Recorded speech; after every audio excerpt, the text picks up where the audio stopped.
저희 막내 아들이 3주 전에 군대에 입대를 했습니다. 그래서 그런지 요즘 저도 우리나라 군대에 대해 관심을 많이 갖게 되었습니다.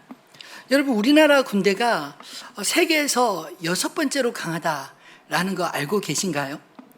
외국의 전문 기관이 발표한 자료에 의하면 한국의 군사력은 미국과 러시아, 중국, 그리고 인도, 일본에 이어서 6번째라고 합니다.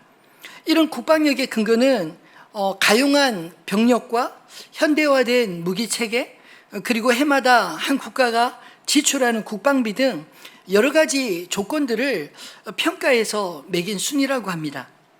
우리나라처럼 자국의 무기를 대부분 만들 뿐만 아니라 수출까지 하는 나라 세계에 그리 많지 않다네요. 각 나라마다 열을 올리는 군비 경쟁은 실제로 전쟁을 하기 위해서라기보다 적이 오판하지 못하도록 전쟁을 억제하기 위해 끊임없이 전쟁을 나라마다 준비합니다. 우리나라는 과거 힘이 없어 침략을 당한 역사들이 많고 지금도 북한과 휴전선을 맞대고 휴전 상태로 있기 때문에 언제 터질지 모르는 이 전쟁을 대비할 수밖에 없어 국방력을 증강할 수밖에 없는 그런 처지입니다. 그런 절박함이 오히려 우리 역사상 가장 강력한 국방력을 지금 갖게 된 것 같습니다. 오늘부터 구약의 사사기 말씀을 매주 나누고자 하는데요. 사실 사사기 말씀은 쉬운 말씀은 결코 아닙니다. 성경의 말씀이 우리 모습을 보여주는 거울과 같은 역할을 하지만 특별히 사사기 말씀은 더더욱 깨끗해서 마치 우리의 얼굴 모공까지 다 들여다 보이는 거울과 같이 우리의 죄와 직면하게 만들어 부끄럽게 하는 말씀이지 않나요? 사실 어렸을 때 저는 사사기 말씀이 무척 싫었습니다. 왜냐하면 이런 이야기는 좀 없었으면 좋겠는데 왜 굳이 거룩한 성경에 이런 참 안타까운 혹은 지저분한 이야기들이 기록되어 있나, 이런 생각을 어렸을 때 하였기 때문이죠. 그런데 장성에서 이 성경 말씀을 다시 보니까 그렇지 않더라고요. 거울이 사사기에서 말씀이 지저분한 게 아니라 사실은 우리의 삶이, 우리의 모습이 지저분하기 때문에 그 사사기서의 깨끗한 말씀에 비춰보니까 그게 적나라하게 다 보여서 부끄럽고 회피하고 싶은 그런 마음이 우리 가운데 있지 않았나 하는 생각이 들었습니다. 이름에도 불구하고 이 사사기 말씀을 선택하게 된 것은 지금 우리가 당면한 문제들, 그리고 우리의 모습들이 마치 이 성경의 사사시대와 닮아있는 것 같은 위기감을 느끼고 있기 때문입니다. 한국교회가 위기다는 말, 어제 오늘 이야기가 아니지 않나요? 교회 위기 혹은 우리 자신의 신앙의 위기를 직면하는 것은 결코 유쾌한 경험은 아니지만 현실을 외면하고서 결코 원인을 알 수 없는 이 한없는 무기력에서 헤어나올 수 없지 않나요? 또 문제를 극복하고 앞으로 나아갈 수도 없지 않겠습니까? 비록 힘들고 어려워도 우리가 사사기 말씀을 들어야 하는 이유가 저는 여기에 있다라고 생각합니다. 이 사사기서 전체의 주제를 살펴보면 사사기서에 나오는 두 개의 구절에서 유추해 볼 수 있습니다. 사사기서 2장 10절과 사사기서 21장 25절 말씀이 그것인데요. 한번 같이 읽어보겠습니다. 그 세대의 사람도 다 그 조상들에게로 돌아갔고 그 후에 일어난 다른 세대는 여호와를 알지 못하며 여호와께서 이스라엘을 위하여 행하신 일도 알지 못하였더라. 또 그때 이스라엘에 왕이 없었으므로 사람이 각기 자기의 소견에 오른 대로 행하였더라. 아멘.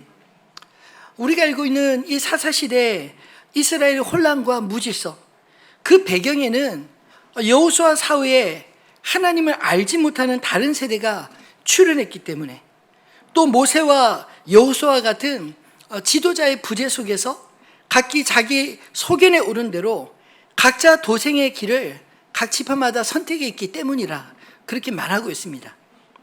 어쩌면 지금 한국 교회와도 비슷하지 않나요? 우리 자녀 세대가 하나님을 점점 잊어버리고 있습니다. 또 우리가 하나님 중심의 삶을 살지 않고 또 우리 각자 소견에 오른 대로 세상을 쫓아가고 있다면 사사기의 무서운 현실이 우리에게도 반복될 수 있다. 이것을 성경이 우리에게 경고하고 있지 않나요?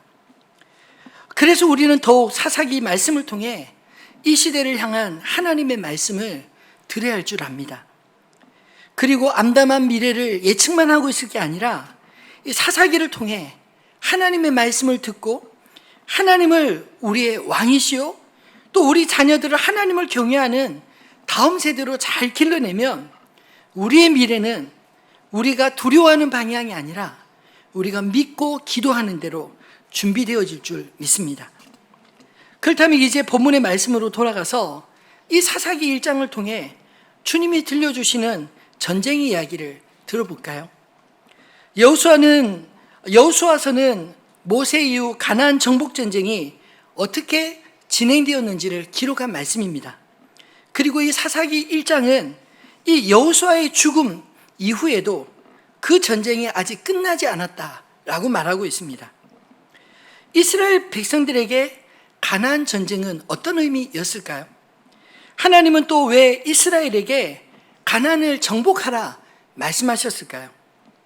오늘 우리가 읽은 이 짧은 7절 말씀까지 에서 이 두 가지 가나안 전쟁의 목적을 찾을 수 있습니다. 그 첫 번째는 가나안 정복 전쟁의 목적이 그들의 조상 아브라함에게 주셨던 약속의 땅을 쟁취하는 바로 하나님 나라의 전쟁이었기 때문입니다. 하나님께서 그들의 조상 아브라함에게 주신 약속 어떤 것이었을까요? 창세기 15장에 보면 가나안 땅과 그의 후손에 대한 약속을 하나님 분명히 아브라함에게 약속을 주셨습니다. 1절부터 14절까지 한번 읽어볼까요? 중간에 9절부터 12절은 뺐습니다. 한번 그 자막을 보고 같이 한번 읽어보겠습니다. 이후에 여호와의 말씀이 환상 중에 아브라함에게 임하여 이르시되 아브라함아 두려워하지 말라. 나는 내 방패요 너의 지극히 큰 상급이니라. 아브라함이 이르되 주 여호와여 무엇을 내게 주시려 하나이까? 나는 자식이 없사오니 나의 상속자는 이 다메섹 사람 엘리에셀이니이다. 아브라함이 또 이르되 주께서 내게 씨를 주지 아니하셨으니 내 집에서 길린 자가 내 상속자가 될 것이니이다. 여호와의 말씀이 그에게 임하여 이르시되 그 사람이 내 상속자가 아니라 내 몸에서 날 자가 내 상속자가 되리라 하시고 그를 이끌고 밖으로 나가 이르시되 하늘을 우러러 무뼈를 셀 수 있나 보라. 또 그에게 이르시되 내 자손이 이와 같으리라. 아브라함이 여호와를 믿으니 여호와께서 이를 그의 의로 여기시고 또 그에게 이르시되 나는 이 땅을 내게 주어 소유를 삼게 하려고 너를 갈대아의 우리에서 이끌어낸 여호와이니라.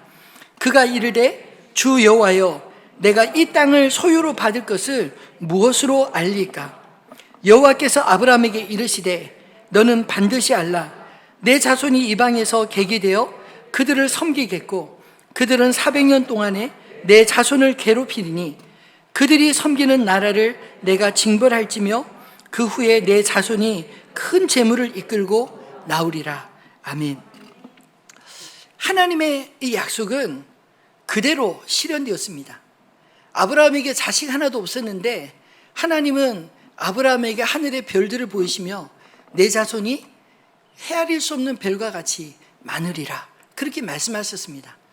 그리고 또 아브라함이 이 땅의 소유를 받을 것을 어떻게 할 수 있겠습니까? 라고 말씀하실 때 물었을 때 하나님은 이 땅의 그 자손들이 400년 후에 큰 민족이 되어서 큰 재물을 가지고 돌아오게 될 것이다. 이렇게 약속하셨습니다. 그 과정에서 애굽의 종살이 400년의 시간과 또 광야에서의 40년의 시간이 필요했습니다. 애굽의 400년은 이스라엘 자손에게 고난의 시기였지만 역설적이게도 이스라엘이 작은 가족 공동체에서 이스라엘의 민족으로 번성케 되는 시기였습니다.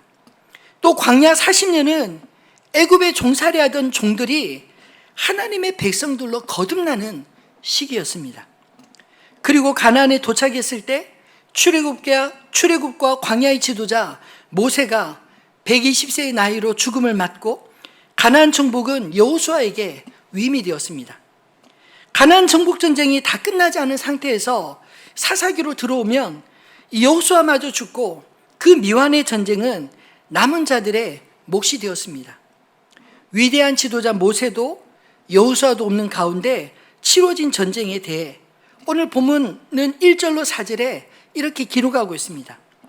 여호수아가 죽은 후에 이스라엘 자손이 여호와께 여쭈어 이르되 우리 가운데 누가 먼저 올라가서 가나안 족속과 싸우리까? 여호와께서 이르시되 유다가 올라갈지니라. 보라 내가 이 땅을 그의 손에 넘겨주었노라 하시니라. 유다가 그의 형제 시몬에게 이르되 내가 제비 뽑아 얻은 땅에 나와 함께 올라가서 가나안 족속과 싸우자. 그리하면 나도 내가 제비 뽑아 얻은 땅에 함께 가리라 하니 이에 시몬이 그와 함께 가니라. 유다가 올라가매 비록 여호수아는 없었지만요, 이스라엘 자손은 여전히 하나님 앞에 묻지 않습니까? 그리고 여호와께서 응답하셨고 지명받은 유다 지파는 시몬 지파와 손을 잡고 하나님이 약속하신 그대로 전쟁에 나아가 대승리를 거둡니다. 사실 유다 지파가 약해서 시몬 지파와 손을 잡은 게 아닙니다. 민수기 26장에 보면 가나안 도착 직전에 두 번째 인구 조사를 한 내용이 기록되어 있습니다. 그 당시에 20세 이상 전쟁에 나갈 수 있는 장정이 유다 지파는 76,500명으로 12지파 가운데 가장 많았습니다. 그에 반해서 시몬 지파는 22,200명으로 12지파 중에 가장 작은 지파였습니다. 유다 지파가 시몬 지파에 손을 내민 것은 사실은 배려였던 것이죠. 시몬 지파의 기업 전쟁에 함께 싸울 명분을 만들어 주기 위해서 나의 싸움에 함께 동참해 달라. 그러면 당신이 싸울 때 우리가 끝까지 싸우겠다.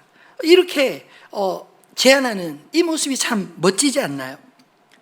여호수아 사후에 후계자가 지명되지 않은 상태에서도 서로 연합하여 얼마나 멋지게 하나님의 약속을 이루어갈 수 있는지 보여주는 그런 멋진 내용 아닌가요? 비록 지도자는 죽었지만 하나님의 약속은 여전히 유효하다. 이 사실을 보여주는 말씀이라고 저는 생각합니다. 아브라함의 하나님은 사사시대에도 동일한 하나님이신 줄 믿으시기 바랍니다. 하나님의 약속은 모세가 있기 때문에, 여호수아가 있기 때문에 이루어지는 게 아니라 하나님이 그들과 함께 계시기 때문에 유효한 것입니다. 이스라엘 자손이 하나님의 약속을 신뢰하고 여호와께 물었을 때 하나님은 그 믿음에 신실하게 응답하지 않으시나요? 구약의 하나님의 나라는 하나님과 그분의 백성들 사이에서 이렇듯 가나안 전쟁의 승리로 그 땅에서 자리를 잡게 되었습니다. 하나님의 기업은 하나님을 향한 믿음과 순종으로 하나님의 백성들이 하나님께로부터 받은 기업인 것을 믿으시기 바랍니다. 2절을 자세히 보면 전쟁에 나가기도 전에 하나님은 유다 지파에 이렇게 약속하십니다. 보라, 내가 이 땅을 그의 손에 넘겨 주었노라. 과거형으로 말하고 있지 않나요?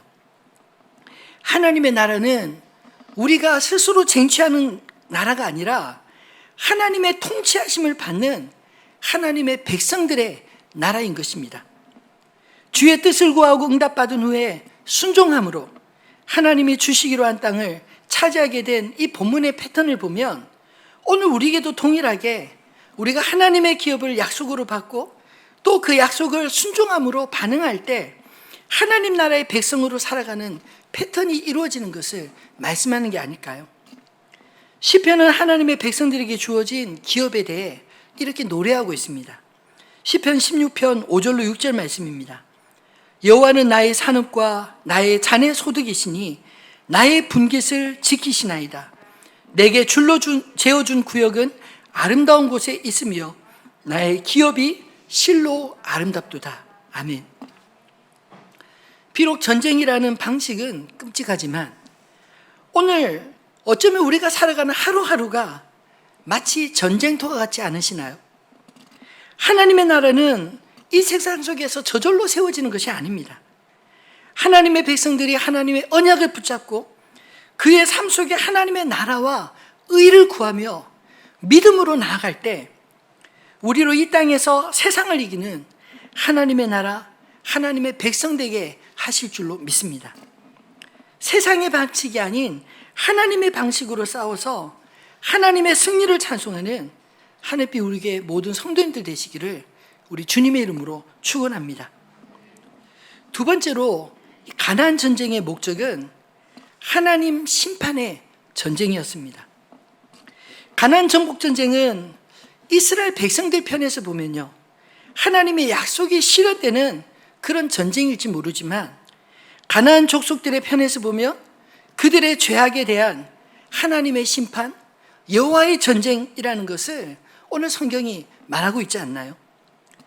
본문 6절로 7절에 베색 전쟁에서 패한 아도니 베색의 이야기가 삽입되어 있습니다. 아도니 베색이 도망하는지라 그를 쫓아가서 잡아 그의 엄지손가락과 엄지발가락을 자르매 아도니 베색이 이르되 옛적에 70명의 왕들이 그들의 엄지손가락과 엄지발가락이 잘리고 내 상 아래에서 먹을 것을 줍더니 하나님이 내가 행한 대로 내게 갚으심이로다. 어떻게 보면 끔찍한 살육의 전쟁으로 보일지 몰라도 그들이 하나님의 심판을 받을 수밖에 없었던 이유를 그 아도니 베색의 고백을 통해 우리에게 들려주고 있지 않나요? 마치 그가 하나님처럼 이웃 나라들의 왕에게 행한 대로 백성들의 행한 그 심판을 하나님께서 이제 나에게 갚으시는구나. 그가 스스로 깨닫고 그리고 스스로 자복하고 있지 않나요? 이와 같이 가나안 전쟁은 죄 없는 자들을 향한 정복 전쟁이 아니었습니다. 이스라엘이 하나님의 심판을 수행하는 그런 전쟁이었습니다. 마치 노아의 홍수처럼 소돔과 고모라처럼 하나님께서 죄악된 인류와 그 지역을 친히 심판하신 것처럼 가나안 전쟁은 이스라엘이 하나님을 대신하여 죄악의 땅에 심판하게 하는 그런 사건이었던 것입니다. 그 심판에 쓰임받은 이스라엘은 그 과정에서 또 무엇을 배웠을까요? 죄는 반드시 하나님께서 심판하신다. 그리고 완전한 심판 없이는 완전한 자유란 없다. 이 사실을 이 사사기 말씀을 통해 가르치고 있지 않나요? 남겨진 가나안 족속들이 사사기 전체를 통해 어떻게 이스라엘 백성들을 타락하게 만들고 또 약속의 땅에서 하나님의 백성들이 어떻게 종으로 살게 되었는지 사사기 그 뒤에 말씀들을 보면 구구절절 우리에게 말씀하고 있습니다. 가나안 정복 전쟁은 가나안 족속들이 남아있는 한 결코 끝난 전쟁이 아닌 것입니다. 죄의 속성 역시 마찬가지지 않나요? 죄인이 죽지 않는 한 죄와의 싸움은 결코 끝나지 않는 것입니다. 그럼 어떻게 우리가 죄를 이기고 죄를 죽일 수 있겠습니까?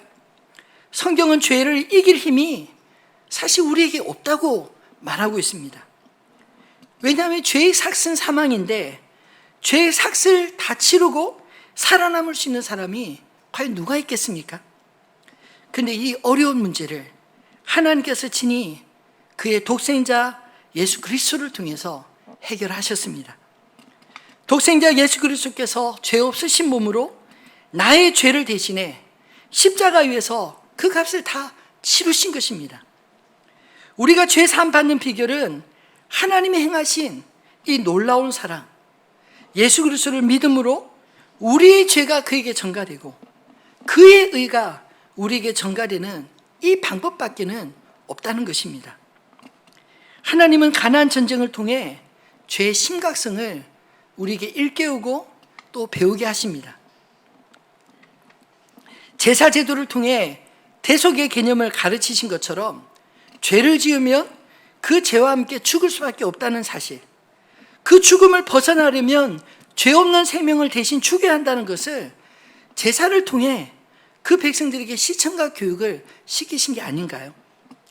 그런 의미에서 가나안 정복 전쟁은 그 땅의 죄악을 씻어내는 마치 하나님의 제사와 같은 것이었습니다. 또한 가나안 전쟁은 단순한 군대와 무기의 싸움이 아니라 여호와 하나님과 우상과의 싸움입니다. 고로 이 전쟁의 승패는 하나님에게 달린 것입니다.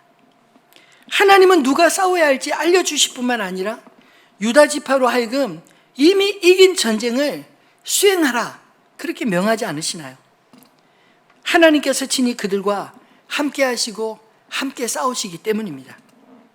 우리 역시 영적인 전쟁을 할 때 부활하신 주님과 이미 이긴 전쟁에 참여하는 줄 믿고 담대하시기를 주님의 이름으로 축원합니다. 바라기는 심판의 위치가 뒤바뀌지 마시기 바랍니다. 오늘의 심판자가 내일의 심판의 대상도 될 수 있기 때문입니다. 왜냐하면 아수르와 바벨론을 통해 훗날 하나님을 떠난 가나안 족속처럼 되어버린 이스라엘 백성들이 가나안 땅에서 쫓겨났기 때문입니다. 또 약속의 땅 가나안에서 사사시대 이스라엘이 가나안의 우상을 섬김으로 그들이 그 땅에서 종이 되었던 것처럼 그런 어리석음을 성경은 우리에게 경고하고 있지 않나요? 말씀을 맺겠습니다. 하나님 앞에서 우리의 끝나지 않은 전쟁에서 우리 주님과 함께 날마다 승리하는 저와 여러분 되기를 주님의 이름으로 축원합니다. 사사기 1장에서부터 우리는 하나님의 나라가 성경 전체에서 말하는 것처럼 이미와 아직 그 사이에 있음을 아마 눈치채신 분이 많을 줄 압니다. 이미 하나님의 약속대로 그 백성들은 가나안 땅을 기업으로 받았습니다. 그러나 아직 끝나지 않은 전쟁 속에서 완성되지 않은 이스라엘의 모습, 이 사사기 말씀을 통해 왠지 낯설지 않게 느껴지지 않으시나요? 그 가운데 구원과 고난을 반복하는 모습이 어쩌면 오늘 이 땅의 우리의 모습은 아닐까요? 분명히 약속의 땅에서 과거에 승리한 경험이 있지만 하나님의 명령대로 가나안 족속들, 죄악을 깨끗이 제거하지 못하면 또다시 죄의 종이 되어 자유를 잃고 약속의 땅에서 종이 되는 그런 희한한 일들이 반복될 수 있다는 것입니다. 이런 악순환 어떻게 끊을 수 있습니까? 우리 안의 우상을 온전히 제거하시기를 바랍니다. 하나님께서 승리의 기회를 주실 때 확실하게 승리의 깃발을 꽂으시기 바랍니다. 전쟁의 승패는 나에게 있는 것이 아니라 여호와 하나님께 있습니다. 두려움과 미련이 우리를 주장하지 못하도록 하면 됩니다. 사단은 우리에게 두려움과 미련을 이용해서 죄와 타협하게 만들고 결국은 우리가 마땅히 누려야 할 그 자유를 빼앗고 죄의 종로를 하게 만들기 때문입니다. 마치 사사기의 패턴이 죄를 짓고 부르짖으면 하나님께서 사사들을 통하여 그들을 구원하고 그리고 그들에게 평화의 기간이 있다가 또다시 사사가 죽고 죄를 범하고 다시 구원하고 다시 평화가 임하고 이런 반복되는 역사가 기록되어 있지 않나요? 여러분, 이것이 어쩌면 우리가 이 땅에서 감당해야 될 영적 전쟁인지도 모르겠습니다. 그러나 이 영적 전쟁은 사사기의 가나안 정복 전쟁처럼 나의 전쟁이기 전에 여호와 하나님의 전쟁인 것을 기억하시기 바랍니다. 유다 지파와 같이 이미 승리의 약속을 받고 주님 앞에 한 걸음 한 걸음 물으며 나아갈 때 그 전쟁으로 나아가 승리했던 것처럼 주님과 함께 승리하는 오늘 저와 여러분 되시기를 우리 주님의 이름으로 축원합니다.